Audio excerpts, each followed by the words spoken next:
Steve. Hey, Rock. He's in the wall. Keep up the good work, baby. Stop down.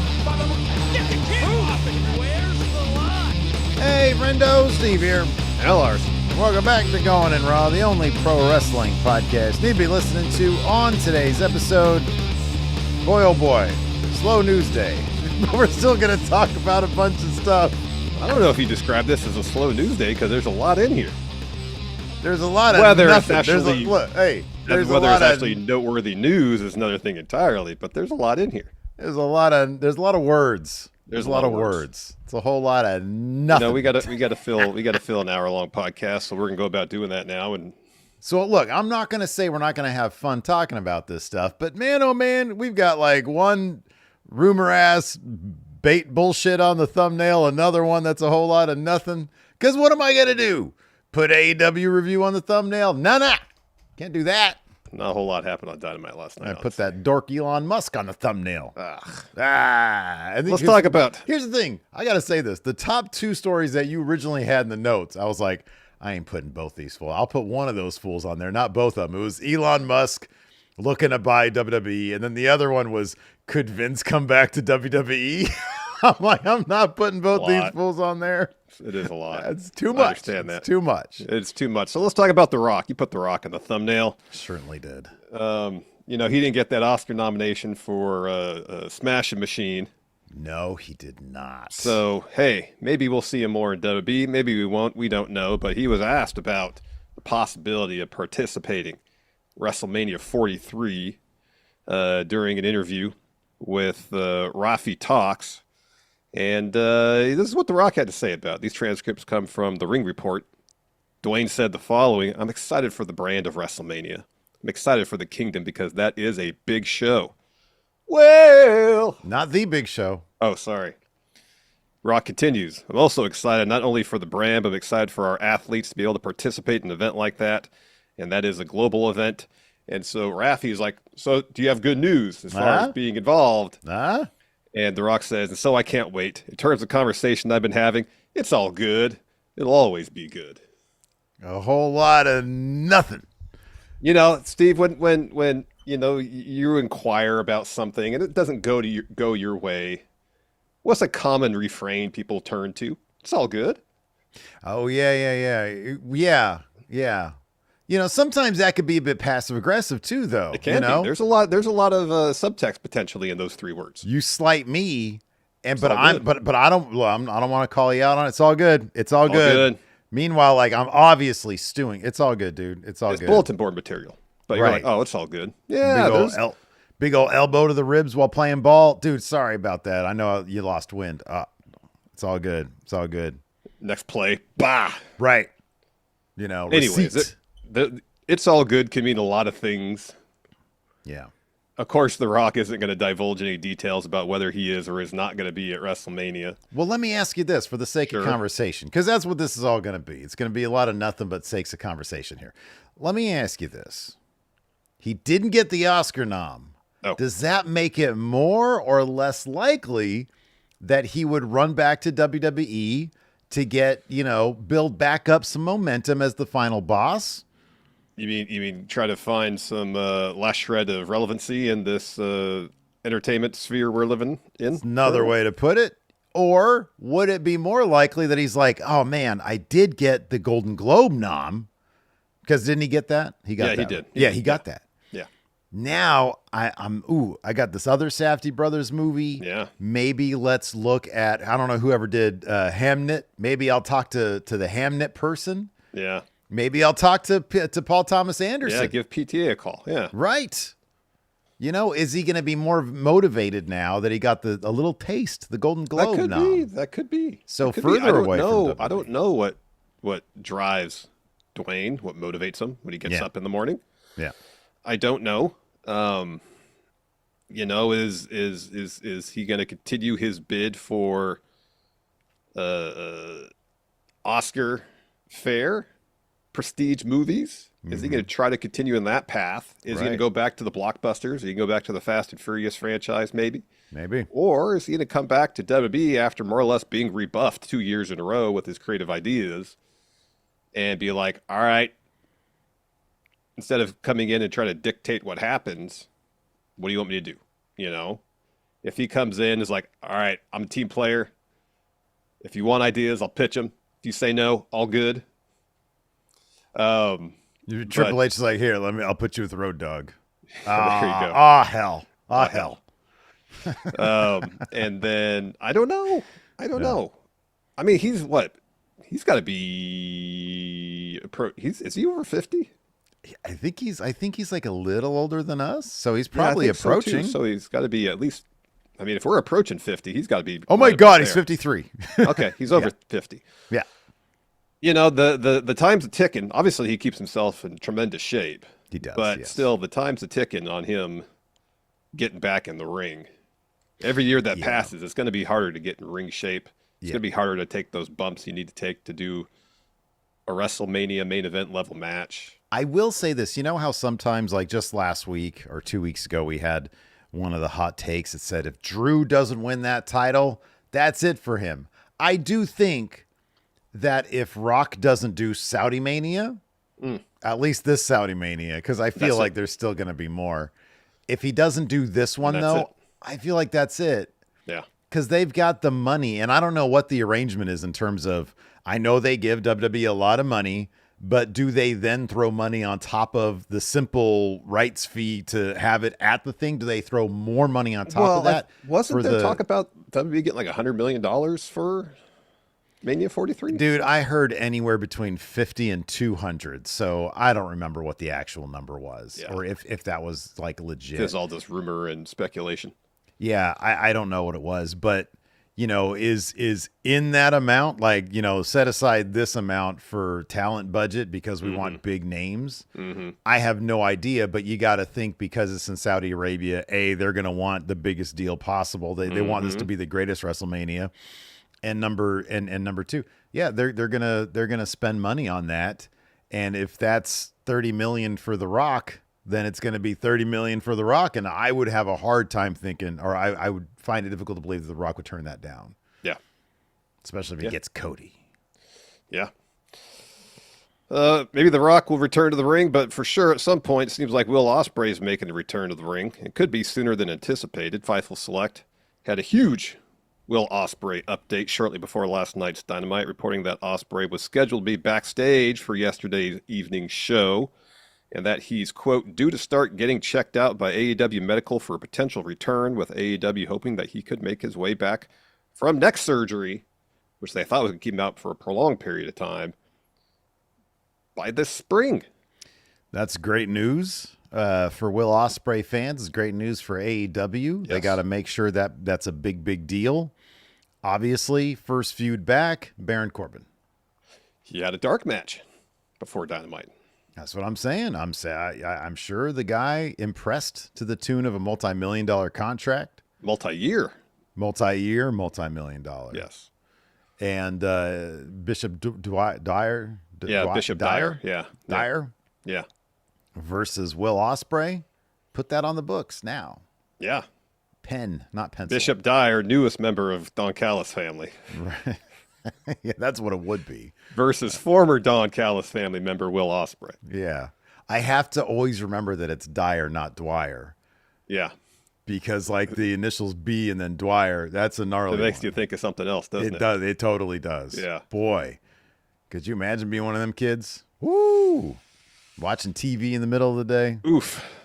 So, yeah, it's great news. You know, assuming that Will be back ahead of this summer, you got to think the idea is him, MJF, at All In. Will wins that title.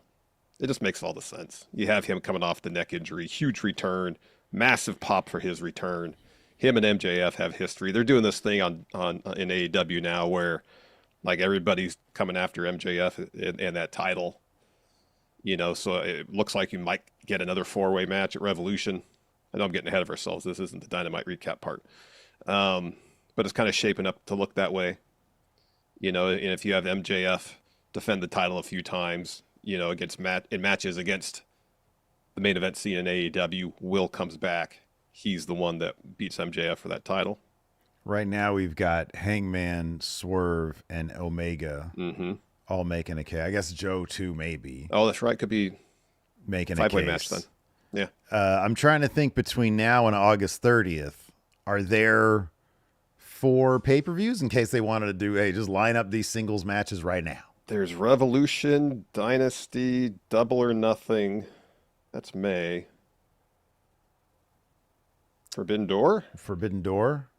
And then All In. So that All In would be the 5th show, right? There you go. Not to mention special editions at Dynamite. Yeah, that's the thing. Special editions of Dynamite. In That'll through happen there. too. So I wonder if they'll do the 5-way match at Revolution. Each of those will. You think they would do 2 multi-man matches back to back like that? Yeah, I'd find that to be kind of surprising too, but who knows? Yeah. Kind of curious how that's going to go. Yeah. So this is kind of interesting. This is an interesting one from like kind of an employee-employer situation. So Logan Paul on his podcast just recently, Impulsive, while talking a little yachty, Logan Paul speculated that not only does he think Vince McMahon will get a WWE Hall of Fame induction someday, that seems like a no-brainer. I kind of feel like it's going to be a posthumous one, but maybe if the heat dies down, once all the legal stuff is behind him, add, a couple more days to that, then maybe. But he says he also thinks that he could return to the company. He said this, yeah, he'll definitely get inducted. I also have a weird feeling he'll come back. I think he'd get an insane pop. They were talking about, apparently, Lil Yachty was talking about how he was surprised that he wasn't there for the Cena That last Vince wasn't match. there for Cena's last match. Vince wasn't there, yeah. Yeah. I guess sort of like some of this would kind of depend on like what exactly is the nature of the relationship between Vince McMahon and Triple H. I mean, obviously I know like what his relationship is technically from a familial standpoint. Yeah. But given that Triple H probably leaked that shit to the Wall Street Journal, do you think things are cold between them? I'm joking. I have no idea about that. But yeah, I mean, they did put him in the Cena video package. They did briefly, yeah. An old clip, yeah. Old interview clip of him. Sometimes Logan Paul just says stuff, I think, because he knows it's going to generate press. Yeah, for sure. That's what I was going to say, though. Like, if you're an employee and you're like, I think the guy independent contractor, yeah. But, yeah. Sorry, yeah, but you know what I mean. He's in the fold. Yeah. He just signed a long-term, whatever, full-time deal. As a deal. quote-unquote independent contractor, yes. Right. Your boss is Triple H. Yeah. The guy that took over for the other guy.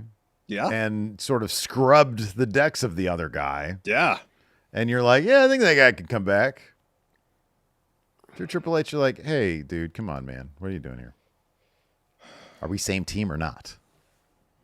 Yeah, I don't know. Because I don't know what kind of insight, if any, Logan has into the inner workings of what's going on at WWE. Like, is he one of the dudes that Triple H will just walk up to me and just talk about stuff like he does with Cody? Evidently not, because he didn't tell Logan or Jay that Truth was coming back at Money in the Bank. I feel like Logan a year ago might have been clued in because he was special attraction celebrity guy. Now he's just full-time mid-carder. Just another, blue collar yokel on the roster, man. This is just another in a long line of depth guys. I would imagine. I wouldn't think that Logan had much in the way of the insight about that kind of stuff. So I think this is just him saying stuff. I doubt. Yeah. I don't know. If I'm him, maybe I got because he's he's got the outside leverage. Maybe in private he was like, hey, so what's up with you and Vince? You guys good? What's he up to these days? Maybe not. I don't know. Maybe he feels that's overstepping. I don't know. Interesting stuff. Yeah, I don't know either. I don't know. I'm just trying to do something here in the YouTube chat. It says Triple H was watching that podcast chewing so much ice. Oh, yeah, maybe. Chomping away at it. He was screaming at the screen like he was yelling at Road Dogg when Road Dogg told him that R-Truth wanted to cut his hair. Yeah, exactly. Yeah, like, what are you talking about? Why would we do that? Why would we bring him back? Yeah. So, anyways, we do have a sponsor. We're about to get into the what do you want to talk about? But we've got a sponsor for the show today, so let's go ahead and talk about them.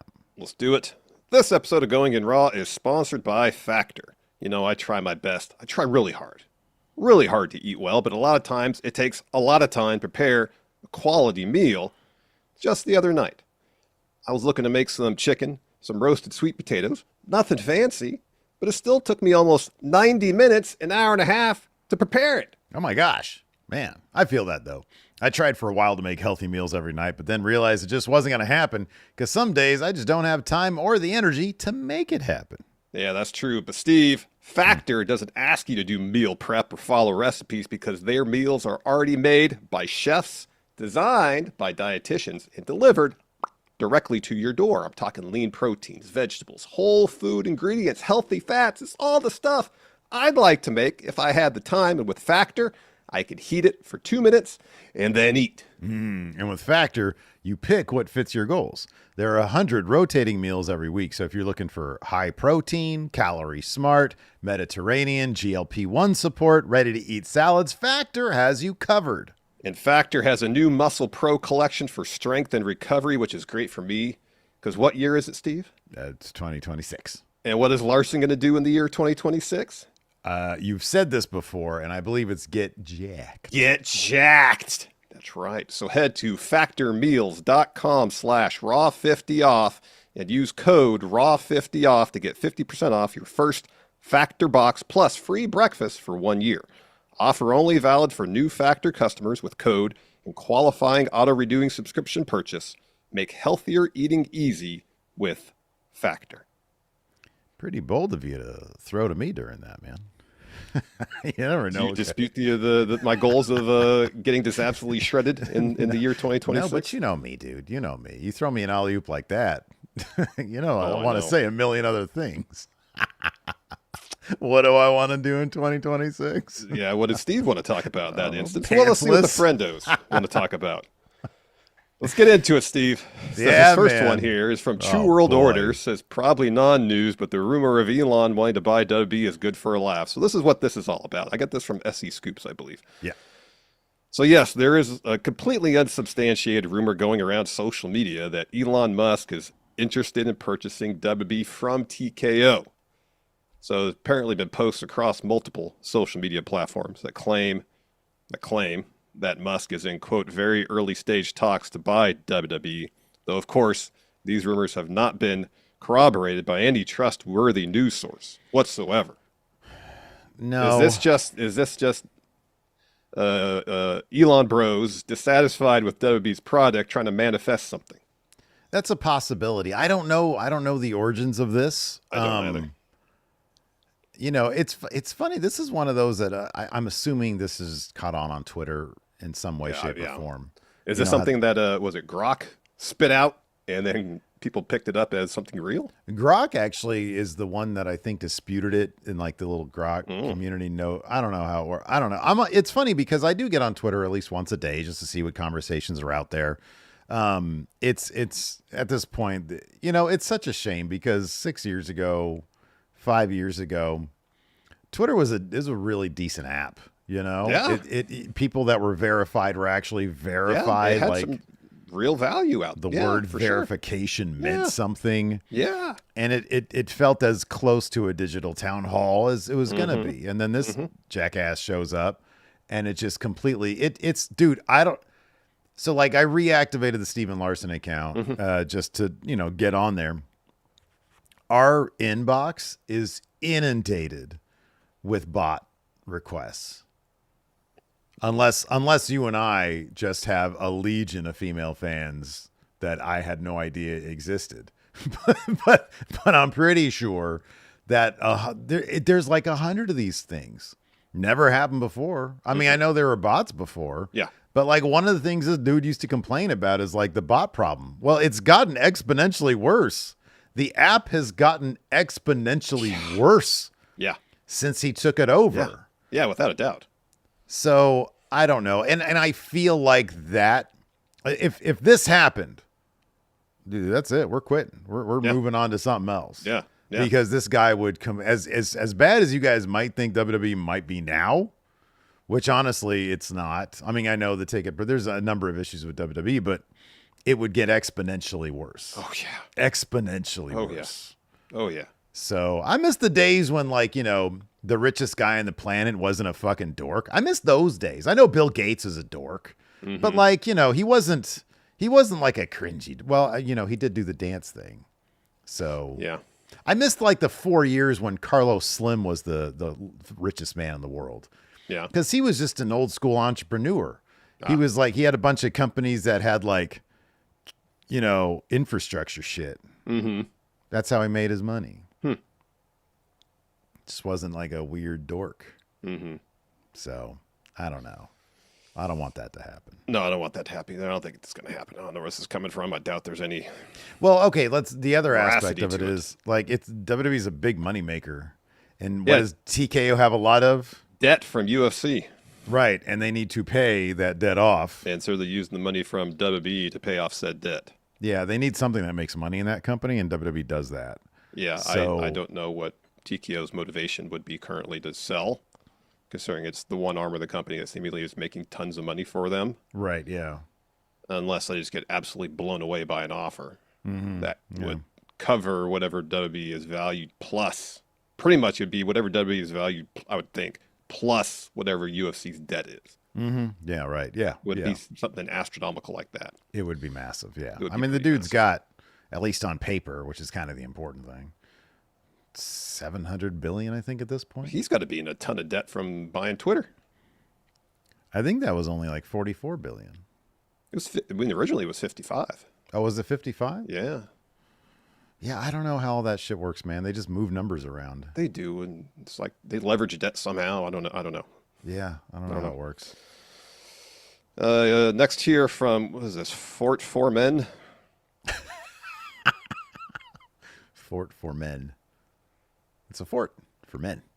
All right, fair enough. It says Evil leaving New Japan for WWE. So I think Fightful Select recently had a thing about how Evil was going to explore his options outside of New Japan. I think Alvarez just recently said that the expectation is that since Tony Khan doesn't like Evil's work, Yeah, that Which- much is obvious. yeah, Same.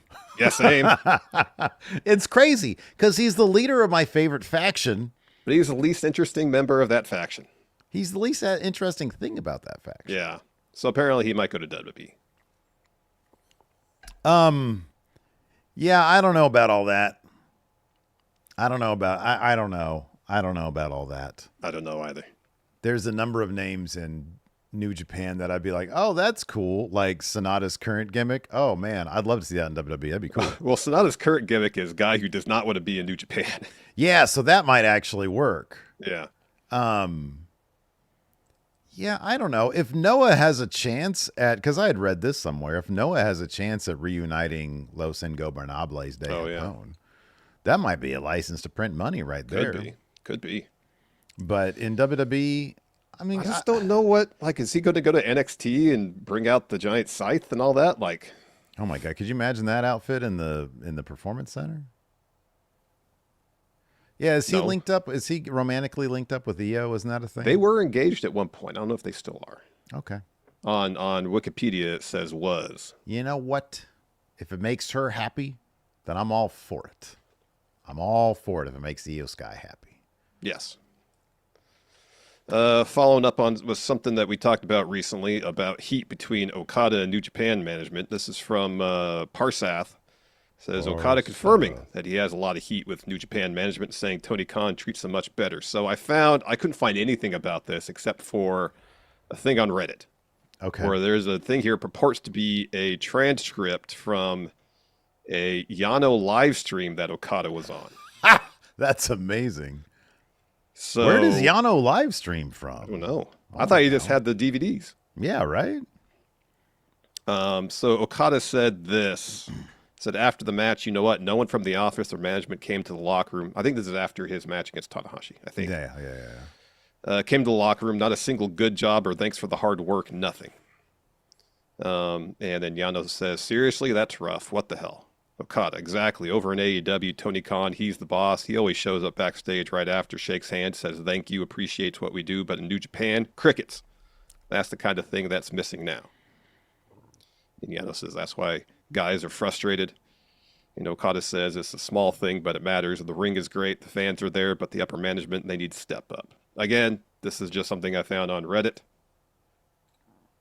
Kind of interesting that that Yano says, I get it. That's why guys are frustrated. Yano still signed with New Japan. Yeah.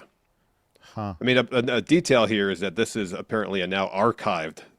That's what it says here on Reddit. Live stream from Toru Yano. So there's no way, since it's archived, to check whether this conversation actually happened. Right. Yeah. So Okay. grain of salt with this one.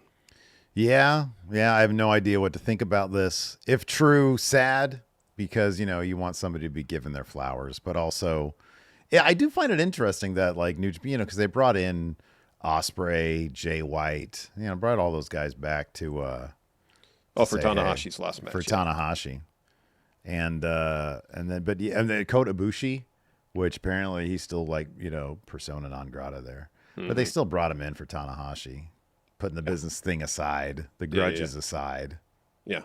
So I would guess that'd be something that Tanahashi wanted, and Kota Ibushi, based on his relationship with Tanahashi, would do it for that. Yeah.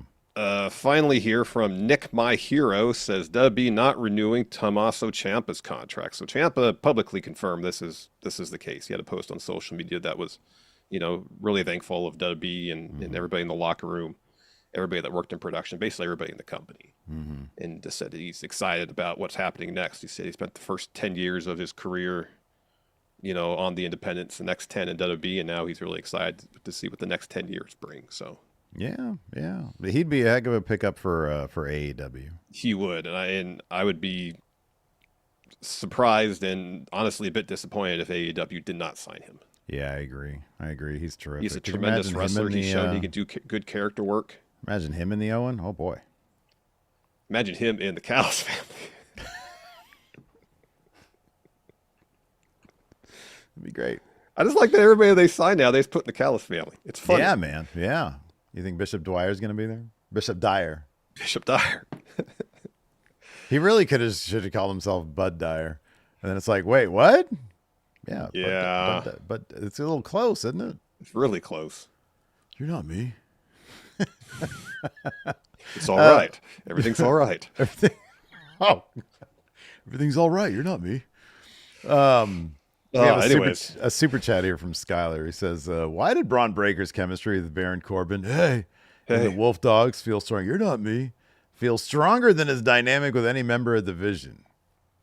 I don't, because you know what? They weren't trying to do the what are they called? The Wolf Dogs? Yeah. There was just like two dudes who got along clearly and they had chemistry. With Division, they're all trying to be like, hey, we're trying to be a thing. We're trying to be a soap opera thing, and I'm supposed to be the guy, so he can't be like normal dude. But when he does try to be normal dude, you're like, why is he talking in such hushed tones? Stop mumbling, Braun. Your name is Braun Breaker. You should be the least quiet guy in the room. When he's in the ring and it's super intense. Yeah. Maybe he's trying to match Baron's energy. Hey. Tony Khan? Bishop Dwyer. It's all right. Dude, I'm actually looking for. I haven't seen any of his stuff in MLW, but I'd be down to see what he could do in the Callis family. I'd be down to see what he could do in a match. He was always so good in the ring in WWE. I know. But it felt like you could tell he put in the work to get better. Yeah, I know. I still think he should grow that hair back, though. Yeah, you and I are going to disagree on that one. Yeah, that's like the one thing that you and I really disagree on. I think he'd look terrific bringing back the mullet. Terrific.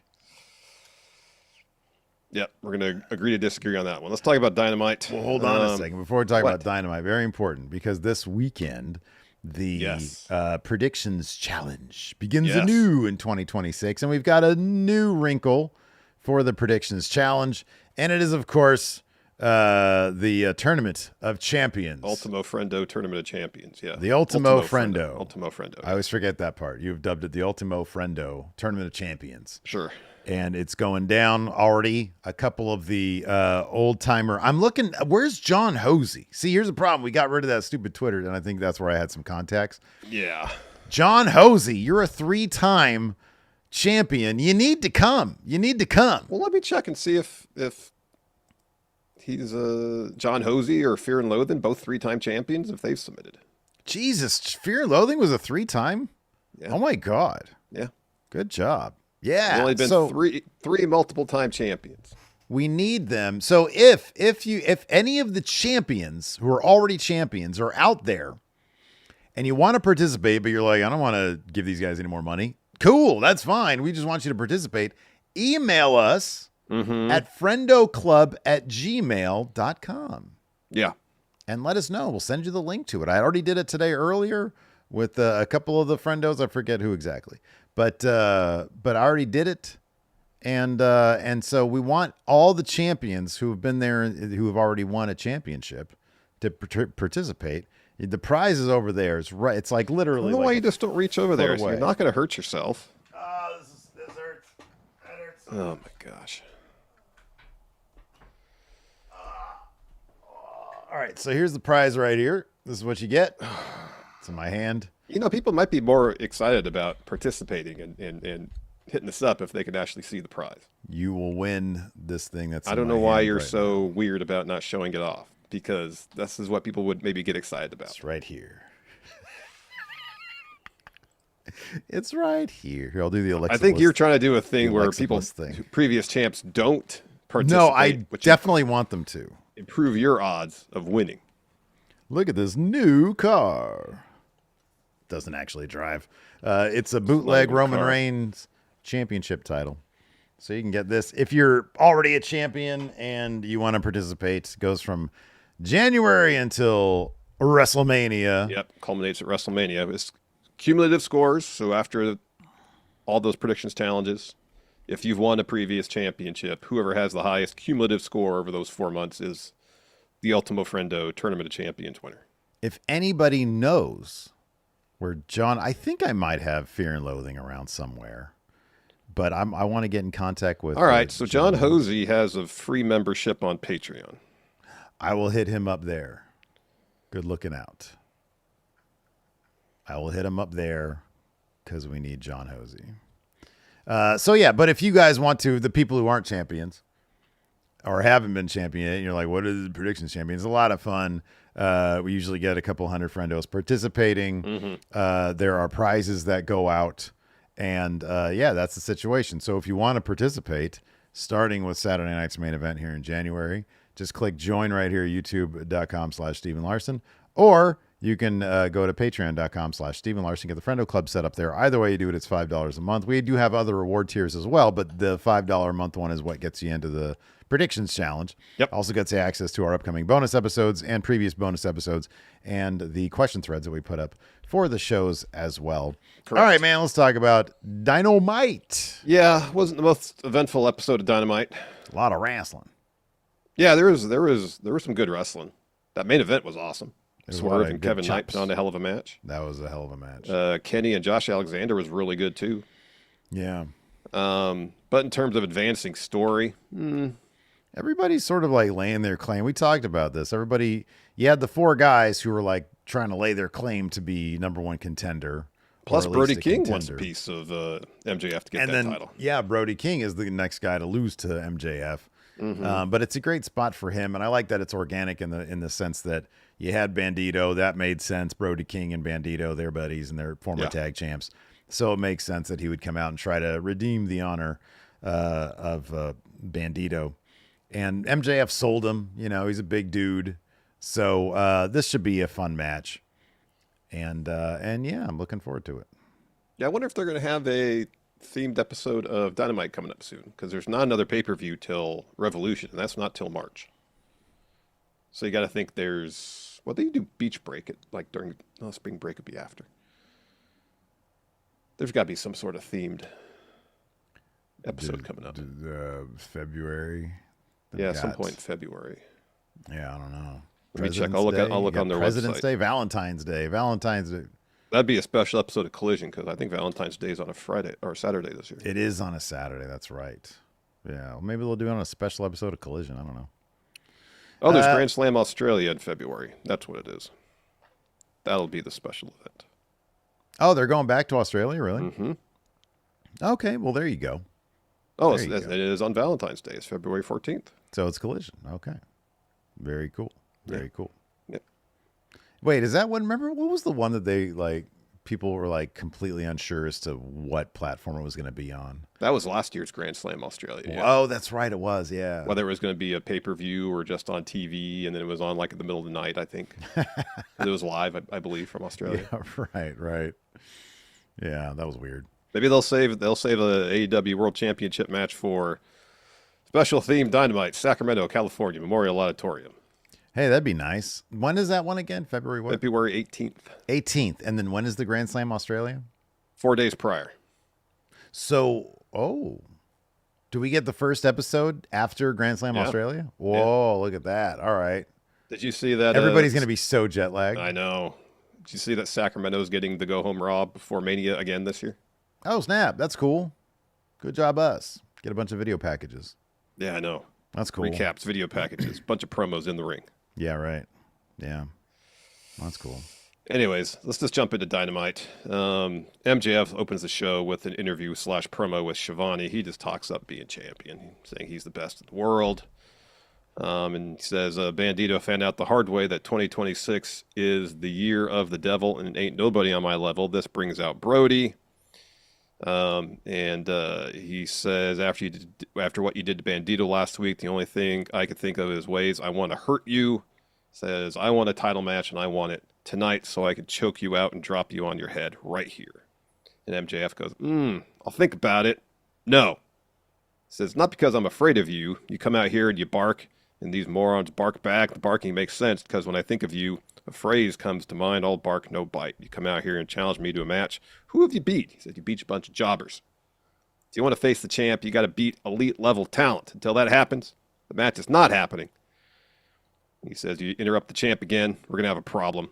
So then Brody gets all in MJF's face again. MJF backs off. Says, I'm going to head out. I'm out of here. So he just leaves the ring. And we don't really, then during all the other top contenders matches, he's either watching on the screen backstage or for the main event, Swerve versus Kevin Knight, he's in the luxury box. Yeah. So who will Brody beat in order to get his shot? Elite level talent. Okay. That's who he'll beat. Like the Young Josh Bucks. Alexander of the Callis family. Somebody already did that. Yeah, Kenny did. Well, the Elite, the Young Bucks are the Elite. What if he beats the Yeah, they're Young baby Bucks? faces now, though. Oh.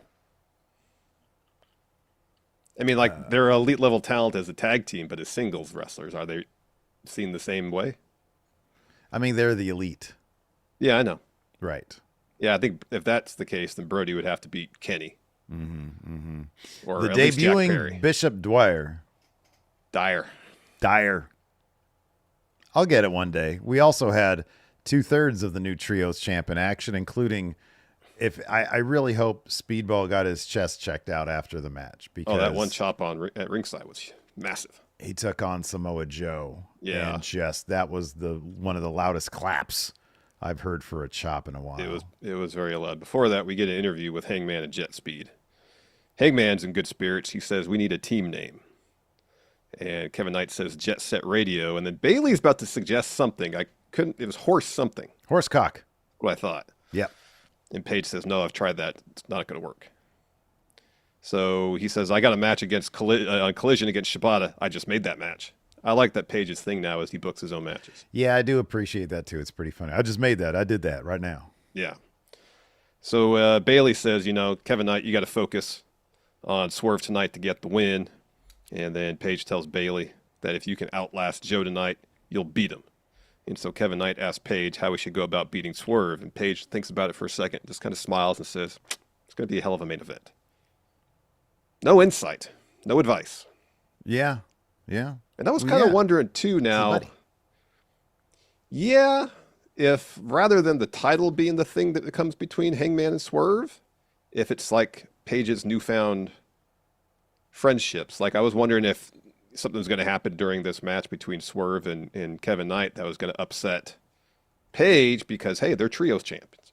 And if Kevin Knight is hurt, it's going to increase the odds that they will not be trios champs for very long. You know what I mean? So basically what you're saying is they need to explore the interpersonal dynamics between these characters. You said that, not me. The shirt is done, by the way. I need to upload it. Yeah, we got to put it up for this Saturday, I guess. Yes. Samoa Joe versus Speedball was next. Fun match. Huge chops. Big chops. Big moves. A lot of interference from Hook and Shibata. In fact, the finish saw Bailey go up top. Hook distracts the ref. Shibata grabs Bailey's leg. Joe hits him with a forearm and then a muscle buster to get the win. Yeah. Good match, though. Yeah, no, really good match. Really good match. And the main event, we had an absolute banger between Swerve and Kevin Knight. I was really hoping, just sort of like big picture, I was hoping one of these would turn into an upset. I know. You know what I mean? I think that's sort of why I was like, I kind of know who's going to win all these matches. Yeah. It's all the contenders that we know are going to be contending. Yeah. And they should win, but there should be at least kind of a rocky road for somebody. I know. You know? I know. So go out of your way to watch this. This match was tons of fun. Yeah, it was great. In the end, Knight's looking for the flying clothesline, and Swerve counters with a house call midair. It was great. Hits the vertebreaker and then the JML driver to get the win. Really good match. He pile drives Kevin Knight in the guardrail. That was the one moment I was like, oh, Swerve's looking to hurt him, not just beat him, you know. And maybe that'll come into play later on. Yeah, it could be, yeah. We also got Kenny versus Josh Alexander. Another really good match. Yeah, this is awesome. The finish of the match when you see Alexander outside and he gets some love from Daddy, from Don Callis. Yeah. And immediately he gets in and just gets hit with the gnarliest V trigger. Yeah. And then gets hit with the one-winged angel. So Kenny it got was the great. win there. Yeah. It was great. It was good stuff. So afterwards, Kenny gets on the mic and says, you know, I'm nowhere near 100%, but I'm in my new home of Orlando. I live here now.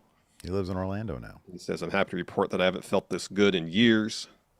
He says, you don't have one member on your roster, Don, that could beat me where I'm at now. So quit while you're ahead or come back after me after I win that AEW title. Yeah. We have the Triangle of Madness with the promo calling out every member of Babes of Wrath / Chris Statlander. Tekla wants a title shot. And then Julia wants a TBS title shot. And I wouldn't be shocked if Julia and Sky call out Babes of Wrath at some point for a tag title shot. Probably so that right happens about during that. their promo. Later on, Statlander and the Babes of Wrath respond. Challenge is accepted. And those matches, I think, are going to happen. Well, next week is Statlander versus Tekla for the title. Mm-hmm. Statlander says she's going to have an eliminator match on Collision. And then the TBS title match is going to be on Collision. Yeah. And Harley says she'll be there too. And she says, Sky, if you get involved, I'll punch you in your face. I'll punch you in the face. We had a street fight, the Death Riders versus the Callis family.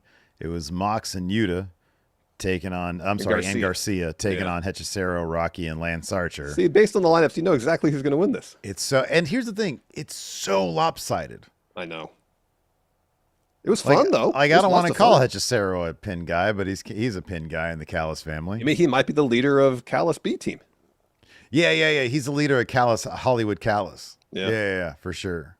Yeah. But that still makes him a pin guy. I mean, it was a fun match and all. I think, like, did this match come together on Collision? Yeah, it did. All right. They got to work on something. They got to work on something here. I can't do the thing that you sometimes do. You just lie with confidence. When do I do that? Oh, sometimes if you don't know shit, you'll be like, oh, yeah, for sure. And I'm like, what the fuck?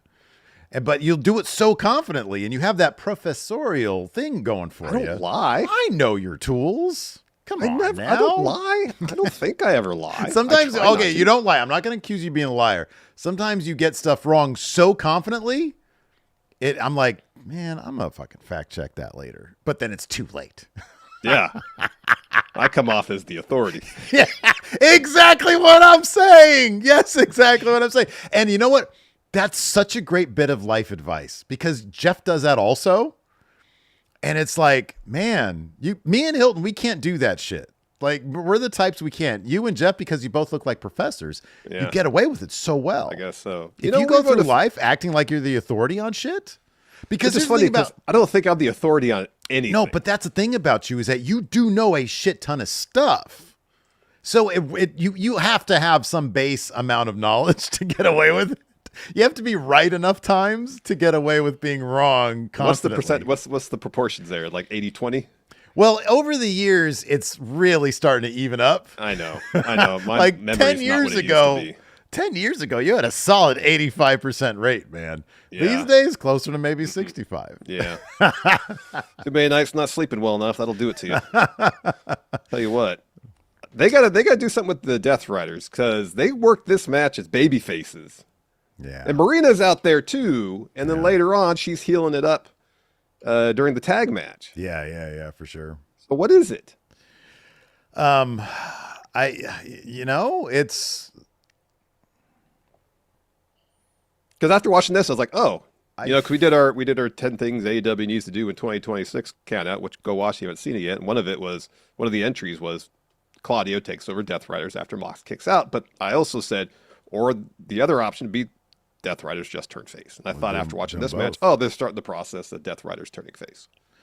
Well, here's the thing that this is missing. The thing that would link it would be some backstage exploration of interpersonal dynamics between the characters. Exactly.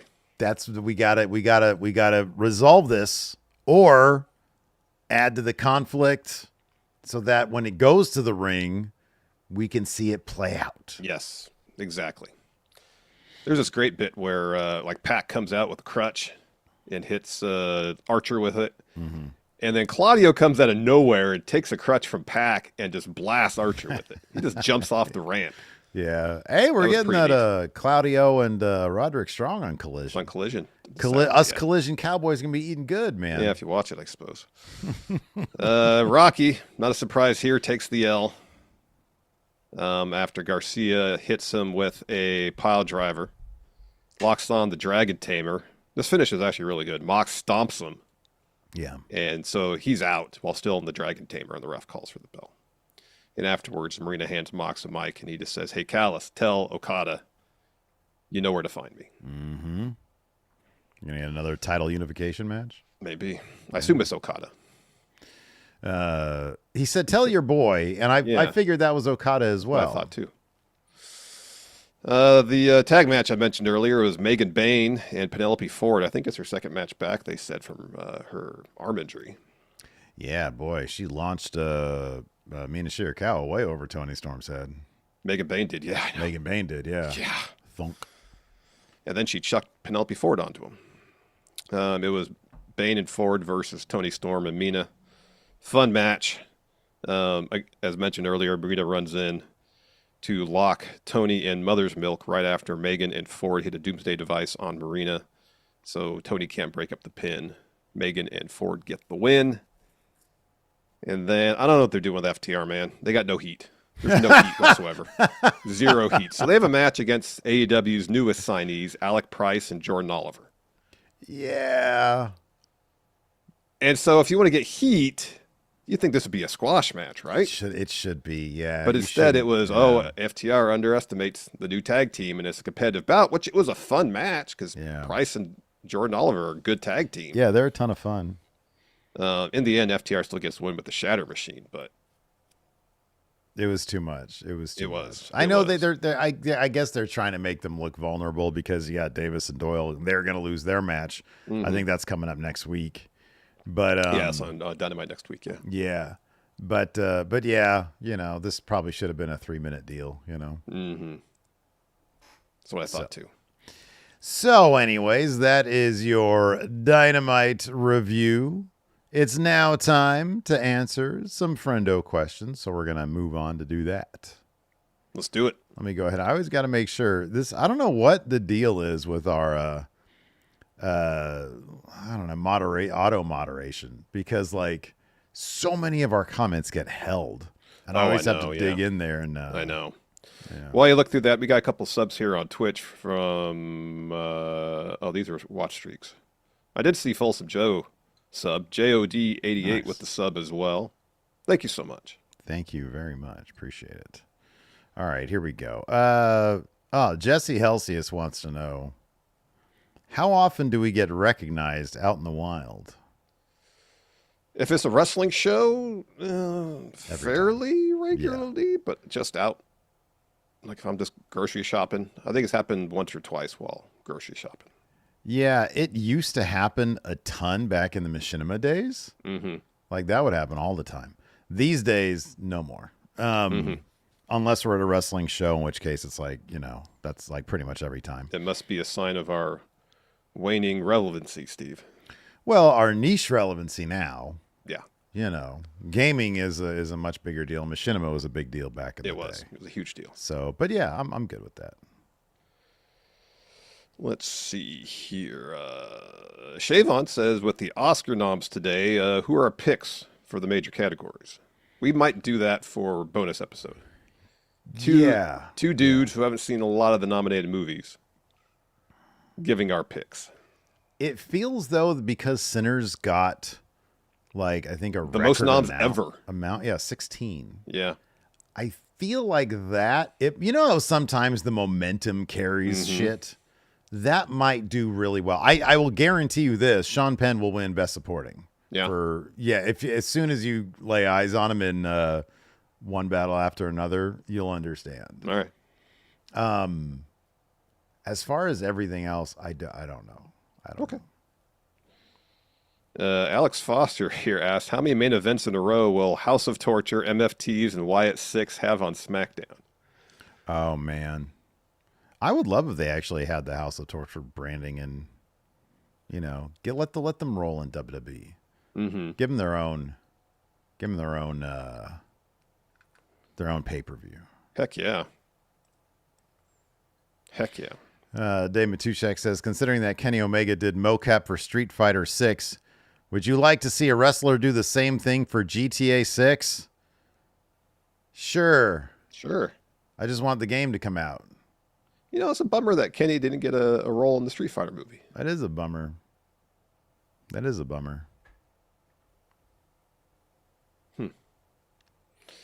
All right, you want a blind power rank? Let's jump right into it. Yeah, of course. Let's do it. This is a good one here from Greg Morris. It says, this is the premise. There's 7 options. Larson got kidnapped. You must blind power rank these 7 people / characters the host the show with until I am saved. Excellent. So these are fill-ins for me. Are these fictional characters? Some are actual people. Awesome. First one here.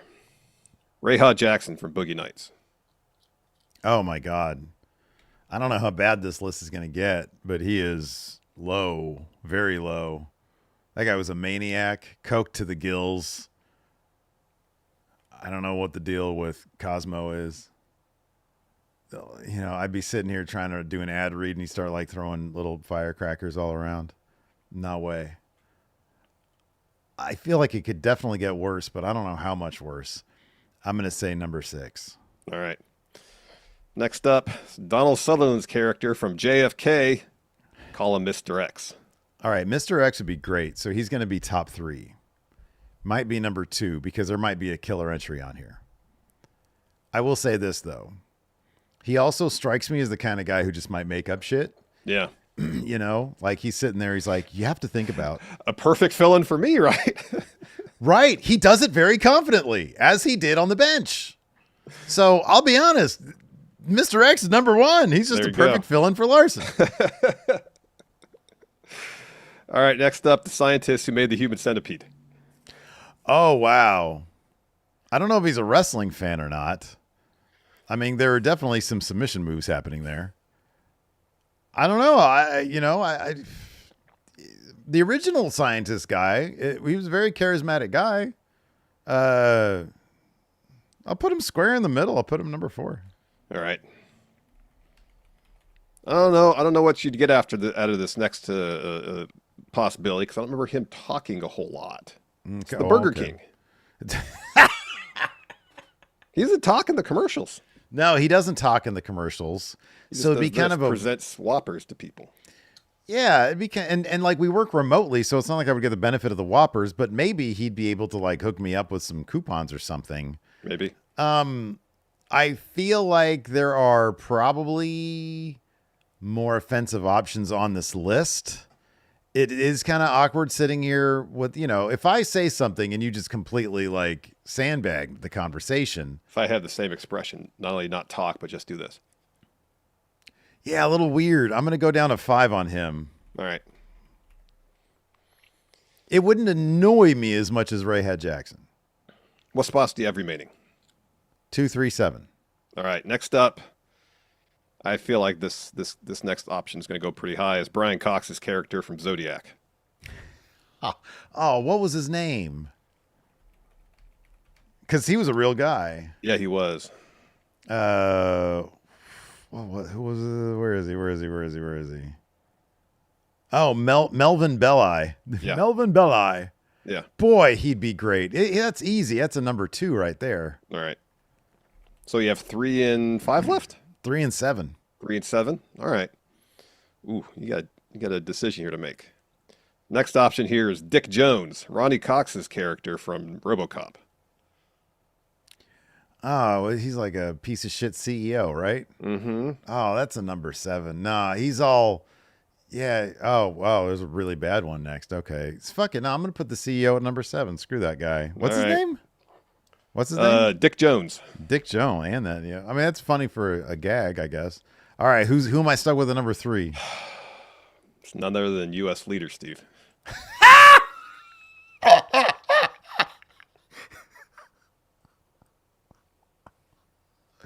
Is he locked into the spot? What do you mean? Like he's gonna until I come back. Oh, just till you get rescued. Okay. Yeah. I'll be honest. I'd still take U.S. leader over. Because he'd hear. Here's the thing about U.S. leader. Easily, you saw what happened with the New York mayor, with New York leader. How easily manipulated it is. Maybe I could do some good. I could sit here. I could be like, hey man, look at what your dudes are doing out there on the street. And he'd be like, oh man, that's crazy. Didn't know. I think I could do some good. All right. So U.S. leader goes in at number 3. All right. I'll take that challenge on. All right. Fair enough. If nothing else, I could make a killing off the insider trading. I could be like, and he maybe have some backstage stories about WWE. Yeah, I'd put him at number 3. I'm cool with that. Oh, wow. I'd be like, hook me up with some of that crypto, man. Come on, let's go. Gosh. Let's go. You want to make WrestleCoin a reality, huh? Yes, exactly. I'd be like, hey, I used to have a crypto. It's called WrestleCoin. Let's do it. Let's go. All right, cool, man. We get our numbers will go up. Yeah. Yeah. Oh, that was a good one. Let's see here. Oh, this is great. Blake Whitehouse says, blind power rank. This is one for you now. Sure. 7 things boomers hate about millennials, with 1 being the funniest reason why boomers get mad. Okay. All right. Number 1, respecting their children. What? Because, like, boomers, generally speaking, kind of, tend to treat their kids like shit. Or at least that's a popular conception out there.